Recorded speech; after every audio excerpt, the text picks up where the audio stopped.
E aí, gente, tudo tranquilo? Seguimos então no nosso módulo número 06. Então já vou abrir esse módulo com uma palavra-chave. Vamos lá, gente. Papel e caneta na mão. Atenção para que a gente não se perca na questão das palavras-chave. Vamos lá, gente. Então a nossa quarta palavra-chave é sol. Nossa quarta palavra-chave é sol. Anotaram? Tudo certinho? Então, nós estamos na nossa quarta palavra-chave e no nosso sexto módulo de aula da NR 35. Então, agora vamos falar algumas questões aí sobre como que a gente pode aí autorizar os trabalhos em altura. Quais são alguns itens que a gente precisa ter aí para que o trabalho em altura seja executado, né? Então, situações que impedem a realização ou a continuidade do serviço que possam colocar em risco a saúde ou a integridade física do trabalhador, tá certo? Então, ó, os riscos de queda existentes em vários ramos de atividade e em diversos tipos de tarefa faz-se necessário, portanto, uma intervenção nessa situação de grave e eminente risco. De risco, regularizando o processo de forma a tornar esse trabalho seguro, né? Então, olha ali, ó, o que a gente precisa ter para poder executar esse trabalho. Então, o trabalho em altura não deverá ser realizado nos seguintes casos: o trabalhador não possui a devida anuência para realizar trabalho em altura. Então, esse trabalhador, por algum motivo, ele não foi ou ele não é autorizado a executar nenhum trabalho em altura. Então, se ele não foi ou não é autorizado, então essa pessoa ela não pode executar nenhum trabalho em altura, porque ela não tem a devida autorização para isso. Depois nós temos o trabalhador sem a devida qualificação para o trabalho em altura, treinamento. Então, ele precisa, para realizar o trabalho em altura, ter o treinamento de NR35. Então, esse treinamento precisa ser ministrado. Esse treinamento ele tem validade de 2 em 2 anos, né? Segundo a norma. Então, para realizar o trabalho, esse colaborador ele precisa ter o treinamento. O trabalhador sem condições físicas, mentais e psicossociais, ASO, atestado de saúde ocupacional. Então, isso aí é o médico do trabalho. O médico do trabalho vai fazer avaliação física, vai pedir exames para ele, para esse trabalhador, colaborador. Ele vai fazer uma bateria de exames. E aí, com o resultado desses exames, o médico do trabalho, o médico avaliador, ele vai avaliar o resultado desses exames, juntar com a entrevista que ele fez com esse trabalhador e vai dar o parecer se esse trabalhador ele está apto ou não para executar esse trabalho. Então, é de suma importância que esse trabalhador ele precisa estar com a saúde dele em dia para que ele possa ter o apto ao trabalho em altura do médico avaliador. Caso o médico constate alguma irregularidade nos exames dele, alguma autorização nos exames desse trabalhador, o médico ele pode dar sim o não apto ao trabalho em altura, né? Então, sempre aí com essa questão das avaliações médicas são de extrema importância. A ausência dos sistemas ou pontos de ancoragem, né? Então, se eu não tenho aonde me ancorar, obviamente eu não posso executar meus trabalhos em altura, porque estarei colocando a minha vida em risco desnecessariamente, certo? Então, o que acontece? Eu preciso ter pontos de ancoragem para que eu possa executar meu trabalho em altura. Eu preciso de uma análise prévia do risco. né? Então eu preciso da análise do risco, preciso do procedimento operacional ou a permissão de trabalho. Depende da gravidade, depende do risco do trabalho que vai ser desenvolvido, das normativas internas da empresa, se o trabalho é rotineiro, se o trabalho é fora da rotina. Então eu preciso ter análise de risco, procedimento operacional ou a permissão de trabalho. Esse trabalho precisa ser supervisionado por alguém, como eu já falei lá na frente, lá atrás, desculpa, aonde, né, não pode ser executado o trabalho em altura de maneira solitária. Eu preciso de um acompanhamento, eu preciso de uma supervisão, né? A ausência do EPI adequado. Isso a gente falou várias vezes. O EPI tem que ser adequado ao serviço que vai ser realizado, né? Então a gente precisa aí ter os EPIs adequados. Caso os EPIs não sejam adequados, isso são condições impeditivas à realização do trabalho em altura. Falta de inspeção rotineira do EPI do sistema de ancoragem. Isso quer dizer o quê? Que todo trabalhador, antes de desenvolver sua função, antes de executar o seu trabalho em altura, ele precisa fazer uma inspeção no seu EPI. Se as fivelas estão ok, se o sistema de segurança está ok, se as conexões estão ok, fivelas ok, talabarte, capacete, tudo que for relacionado a equipamento de proteção individual e ancoragem, precisa de uma inspeção prévia nesse dia para que possa ser realizado o trabalho, porque pode ter algum EPI desgastado, algum EPI com falha ou qualquer coisa parecida.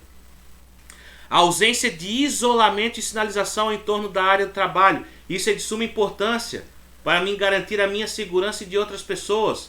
Esse local precisa ser devidamente isolado e sinalizado para que não tenha nenhum tipo de problema. Condições meteorológicas adversas que possam me impedir de realizar o trabalho em altura, como ventos fortes, como chuvas intensas ou calor excessivo, e não observância aos riscos adicionais às demais normas de segurança, riscos de produtos inflamáveis, riscos de explosão, riscos de queda de material, riscos de choque elétrico e quantos outros riscos que a gente possa relacionar nos ambientes de trabalho. Então, nós precisamos observar também todos os riscos existentes, tá certo? Então, essas são as condições impeditivas e o que eu preciso ter para que eu possa realizar os meus trabalhos em altura. Riscos potenciais inerentes e medidas de prevenção e controle. Olha só, nós temos a queda em altura, que vai ser relacionada ao trabalho em altura, né, a segurança no trabalho em altura, e agora nós vamos ter relação com alguns riscos que podem ter em diferentes funções, em diferentes plantas de empresa, né? Então, além dos riscos de queda em altura, existem outros riscos específicos de cada ambiente ou processo de trabalho que direta ou indiretamente pode expor a integridade física e a saúde dos trabalhadores no desenvolvimento das atividades em altura. Existe, portanto, a determinação da obrigatoriedade da adoção de medidas preventivas e de controles para tais riscos adicionais. Então teremos alguns riscos adicionais aí à queda em altura. Nós temos riscos elétricos, choque elétrico, arco voltaico, né, fuga de energia. Nós temos trabalhos a quente, esmerilhamento, desbaste, solda. Nós temos os trabalhos em espaço confinado, apesar que ele é confinado, mas tem aí a questão da referência das 2 metros de queda, como eu falei lá anteriormente. Então nós temos os riscos do confinamento mais o risco de queda em altura. Nós temos também a questão da explosividade, né? Áreas classificadas pela NR20, que pode ter potencial de explosividade, caso é feito um trabalho a quente, caso tenha uma faísca, caso não tenha ventilação adequada, caso não tenha detecção dos gases como deveriam ser. Então nós temos os riscos de confinamento e nós temos os riscos de explosividade também. Nós temos riscos de intempéries, como eu falei para vocês, chuva intensa, raio, calor, vento, isso de maneira intensa, né? A gente tem aí a questão aí de trabalhos impeditivos, né? Impedição ao trabalho em altura, né? Então, intempéries, temperaturas extremas, ambientes extremamente úmidos, né? Outros riscos que nós temos aí, adicionais, riscos de soterramento, fauna e flora, né? Picada de cobra, resíduo do morcego, fezes de pombo, raiva, rato, cobra, né? Uma série de problemas que a gente pode ter com os animais, riscos mecânicos, né? Risco de esmagamento, amputação, corte, todos esses riscos que podem ser identificados aí em conjunto aí com os trabalhos em altura e outros riscos de acordo com as particularidades de cada ambiente, né? Cada empresa, cada planta. E isso a gente, na análise de risco, a gente vai poder identificar um a um. Beleza, gente? Olha só. Antes a gente passar ali a medidas de proteção contra queda em altura, eu preciso que vocês peguem papel e caneta na mão. E aí vamos lá para a quinta palavra-chave. Quinta palavra-chave. Papel e caneta na mão para que a gente possa fazer a anotação. Então, vamos lá. A quinta palavra-chave é lua. Lua é a quinta palavra-chave para que a gente possa aí fazer a avaliação do aproveitamento do treinamento. Tá anotado? Tá tudo certo? Então seguimos a nossa aula, nosso módulo 06. No planejamento do trabalho deve ser adotadas as medidas de acordo com a seguinte hierarquia. Medidas para evitar o trabalho em altura sempre que existir meios alternativos na execução. Medidas que eliminem o risco de queda dos trabalhadores na impossibilidade de execução dos trabalhos de outra forma. Medidas que minimizem as consequências de queda, quando o risco de queda não pode ser eliminado. Então nós temos ali medidas educativas, que são os treinamentos. Nós temos medidas administrativas, que são os documentos. Nós temos medidas médicas, que são os exames. Depois nós temos medidas técnicas, que são equipamento de proteção coletiva. E na sequência, caso o equipamento de proteção coletiva não teve um nível de segurança satisfatório, nós entraremos com equipamento de proteção individual. Então, medidas para evitar trabalho em altura. Isso quer dizer o quê? Se eu puder instalar um equipamento, por exemplo, de ar-condicionado, no chão, eu vou evitar que cada vez que eu vou fazer a manutenção dele, eu tenha que subir no andaime ou numa escada. Então, durante o trabalho em altura, durante a instalação do ar-condicionado, eu vou executar o trabalho em altura e eu vou fazer o gerenciamento disso. Mas eu posso colocar essa máquina ao nível do solo, a máquina da rua, e aí todas as manutenções e inspeção dela não vão mais ser feitas com o trabalho em altura, porque ela está ao nível do solo.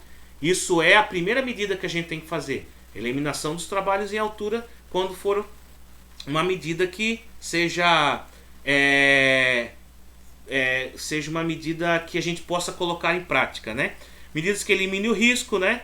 E as medidas que minimizem as consequências da queda. Então, a gente sempre vai trabalhar com medidas educativas, administrativas, médicas e técnicas em duas opções, duas abas, que seria primeiramente sempre equipamento de proteção coletiva, em segundo, equipamento de proteção individual.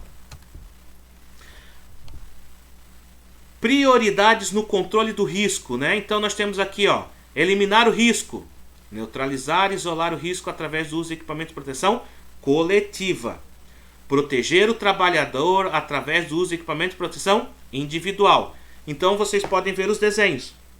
A gente vai eliminar o risco aplicando equipamento de proteção coletiva. Só que o equipamento de proteção coletiva a gente não teve um nível satisfatório de segurança, a gente precisa de um nível complementar.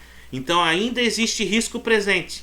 Na sequência a gente vai implantar e aplicar equipamento de proteção individual. Sendo assim, a gente vai juntar equipamento de proteção coletiva, equipamento de proteção individual, e aí a gente tem o resultado final, que seria o nível satisfatório da área da segurança e saúde do trabalho, onde que esse trabalhador ele vai poder executar o serviço dele, onde ele vai executar a função dele de maneira segura, e ele vai poder voltar para casa com a saúde, com a integridade física no qual ele entrou na empresa nesse mesmo dia, certo? Então é para isso que a gente precisa aplicar todas essas medidas de segurança, né? Todas essas medidas de proteção, para que a gente tenha sempre um nível satisfatório e a gente tenha uma qualidade de vida, onde a gente não tenha doença ocupacional e a gente não tenha acidentes por queda de altura, né? Então nós temos aqui o nosso triângulo, né?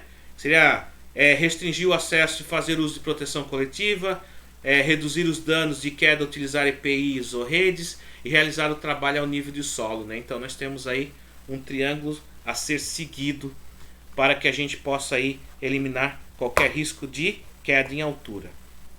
Gente, vamos lá. Vamos encerrar o módulo de número 06. Bom estudo para todos nós. E aí já iniciamos o módulo de número 07. Valeu!